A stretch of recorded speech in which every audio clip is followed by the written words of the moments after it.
Kuki, Nice, thank you for coming in today. I want to talk with you about the new building regulations coming back from Nicoya for the Nosara area. Okay. And before we get into that, I just really want to say that this whole issue is about sustainable development versus unregulated growth. It's not about our personal opinions. It's not about what, how we feel about things.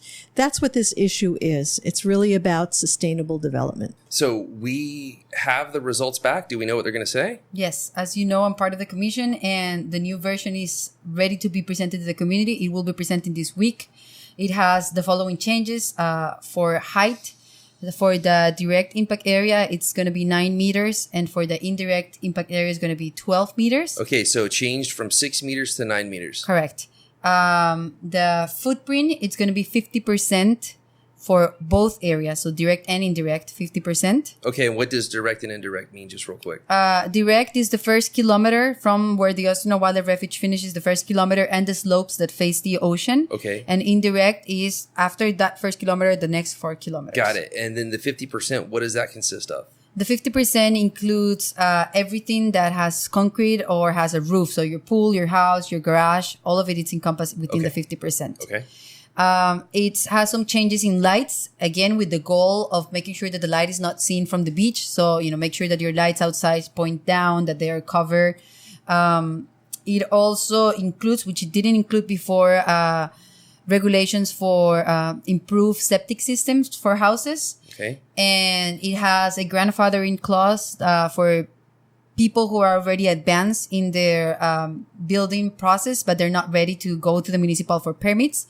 And it's taking out the minimum lot size because that's going to be addressed in the regulatory plan process. Okay, got it. So I'll try to say it back to you real quick. No minimum lot size. That's going to be addressed in the plan regulator to come. Mm-hmm. Height restriction in the 1 kilometer area is 9 meters as opposed to 6, and then 12 meters after the 1 kilometer. Correct. Unless you're on a slope that faces the ocean, then you have to abide by the 1 kilometer restrictions. Correct. Is that correct? Yes. Okay. Lights, we do not have to have a wall up in front of things any longer. No. It just needs to be pointing down or be covered and not seen from the ocean. That was, by the way, fake news. It was never need to have a wall. It was a suggestion. Yeah, that definitely was interpreted not as fake. People really thought that was an issue. What else are we forgetting? Oh, usage, percentage you use. 50%? So it's a 50%, no matter the lot size. Yes. Correct. And then wastewater and the grandfathering. Got it. So improved septic systems and a grandfathered in clause for people who are already underway in some shape or format. Yes. Okay. Any other massive adjustments or what's next actually is a better question. Well, what's next is we really need people who to support these. And the way we need people to support these new rules that are really going to be the underpinnings for sustainable development is to send an email to planregulator@municoya.co.go.cr.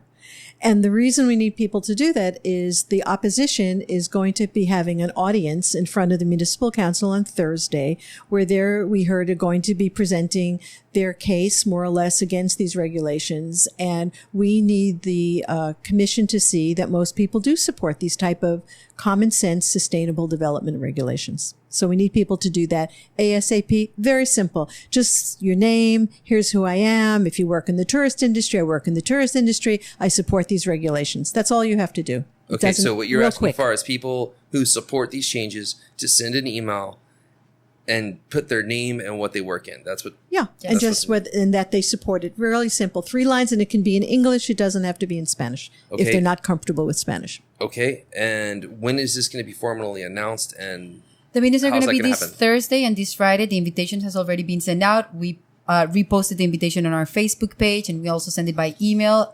Thursday, 10 a.m. at the Serapio Lopez School. That's a public school in Nosara. 2 p.m. at the Kidston Library. That one's going to have English translation.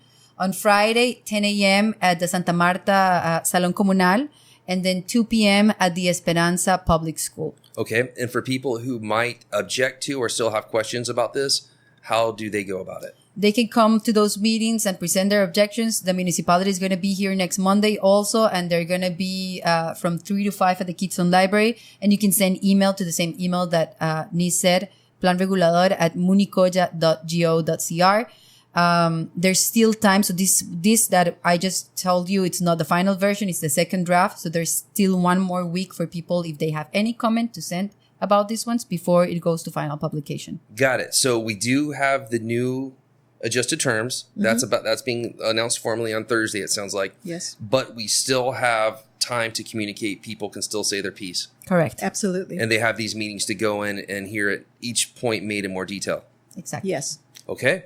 Thank you very much. Thank Thank you. you, Rich.